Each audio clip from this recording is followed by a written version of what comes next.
So that's Tesla. Everybody's always breaking the rules for Tesla, but I'd rather not break the rules. There are stocks that were trending from this bear market low. You can see the S&P 500 above that on the chart. So I wouldn't trade that. I stick to I stick to my universe, and the number and the count actually matter. You know, the moving averages actually over each other, the 50 over the 150, or starting with the 200 and then the 150 over the 200 and then the 50 over the 150. That sort of sets your bases correctly, right? So you have the right sides and develop bases and right sides that could be tightening up there without so much overhead supply. That kind of solves a lot of that problem. Like this chart has a lot of heavy overhead supply.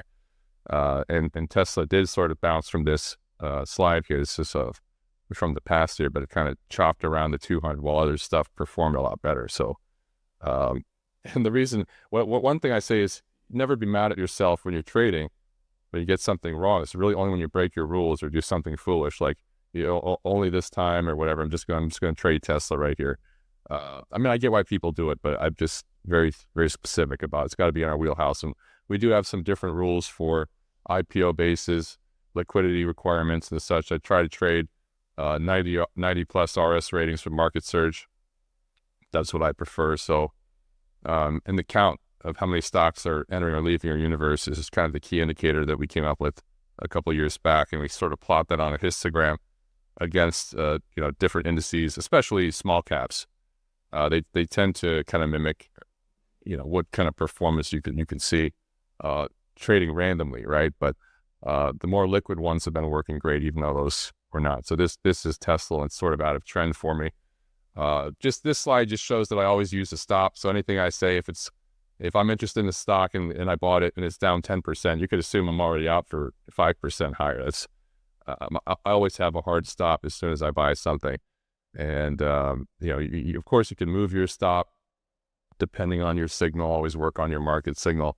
Something like this, like ASTS, this round trip I got out, got back in. And then once that breakout candle is there, you know, you're adjusting to even, just sort of like I did before for the most part, if you're pressing more risk and pushing your luck.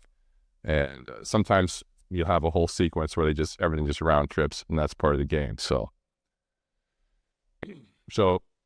alternative entries, you want to get a little bit creative. You want to look at pullbacks. Earnings pivots is something we're going to talk about, post-earnings pullbacks, and something we did with Rocket Lab recently. I don't have it on the slide deck, but that's a good one. Got